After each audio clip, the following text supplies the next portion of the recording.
I'm from Lithuania, born and raised by a Russian family though, Russian blood.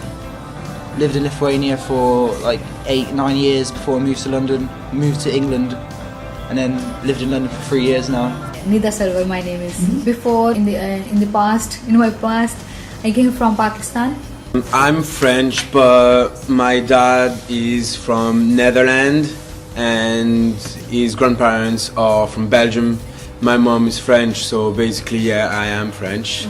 From southeast near Nice, a place called Sanary. It's Jubaida Begum. I've been living in Brick Lane since 1985, so that's 24 years, so it's been a long time. So I grew up here, and when we first came here, this was very much sort of isolated with Bengalis, and Brick Lane was very much, it wasn't modernized at all. It was really shaggy and dirty. But since, I think in the last 10 years, the development started. I think the restaurants have taken over and the fashion industry has taken over as well. And I think the young designers has come on board, and they started sort of getting the new fashion and they started opening up shops and stuff.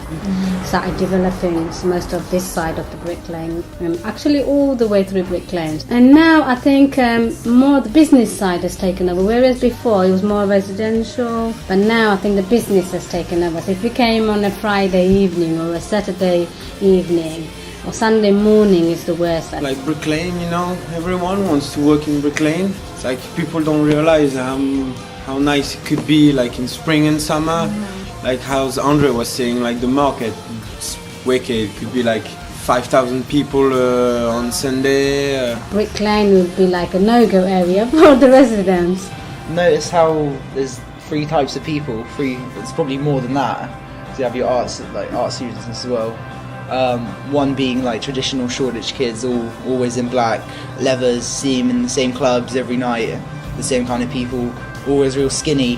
The other type is just kind of like fake kids who are trying to be something they're not. When you talk to them in person, they're really nice, but you can see from their character and how they dress and stuff that they're trying to better one another, and they just never get anywhere because they're the kind of people that like you see at parties taking pictures of each other because they want to be in like Vice magazine and have their little 15 minutes of fame like real quick. And then you have another type, which is people who come from like smaller places and towns who are a bit more like open-minded to everything and a lot more interesting to talk to, and like got interest in more arts and learning instead of just being like, I want to make it big straight away and need it real quick. I want to be in like the last group, but I think I'm probably in a completely different group. You know, I've never really thought of myself. But at the moment, it's like really a mixture of cultures here, and I think everybody's accepting everyone. So it's like, I think it's great, really, to tell you the truth. I really like, I like working here. Before it was like, you know, just by looking at somebody and they're different, I don't want to be with them. That was the attitude, but now that's changed. It's like, you know, they're different, that's fine. I'm different as well for them, and it's okay to be together. I think that's the attitude at the moment. Sometimes I think like, maybe I don't fit in because I look different.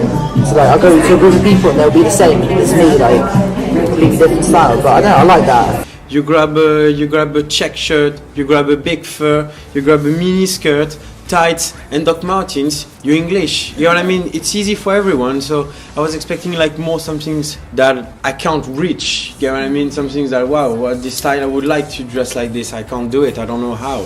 Yeah, people from like horrible cultures, and it's like I can relate to them, and they'll see me and they think, oh, look at him, he's got like piercings, but at the same time he's like a bit dressed like me, and like come up to me like not knowing what to expect. As soon as they speak to me, they're like, oh, okay, he relates to me, like, but asking like, where are you from, like in London, I'm just like, I'm not, like, really surprised and like thrown back by it.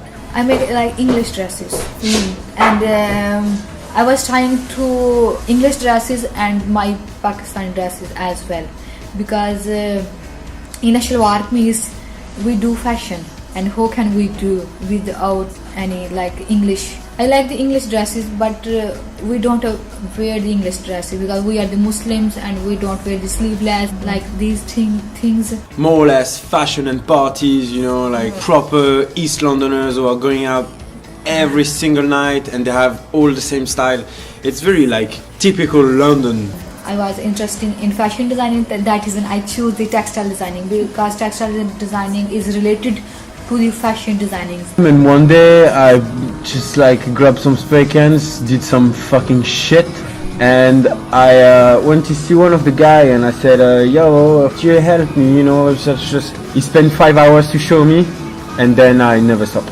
Graffiti is not an art to stay, you know, like walls are not your property, so you can cover someone, do some things, but like what is sad now, like when I checked about like 2000 and 2004, is that when you were going to cover some things, you were going to do something better, but like now it's just they arrive, they fucking trash your piece, like put like some tags everywhere. My husband didn't like I go to the fashion field. He said to me, do something nice and educated people. I said it's my passion. No, I don't feel like home here. I feel that it's too big and people have done already everything here, so it's a bit like impersonal. It's basically of like recent, it's like heartbreaks and stuff, but it's because it's like no matter where you go, there will always be people ready to love you, even if you don't know them. And it's like friendships and stuff. It's just to remind you never to feel sad about losing friends and losing people. I'm still floating through time and space kind of thing, trying to find my way. I wish he spotted me.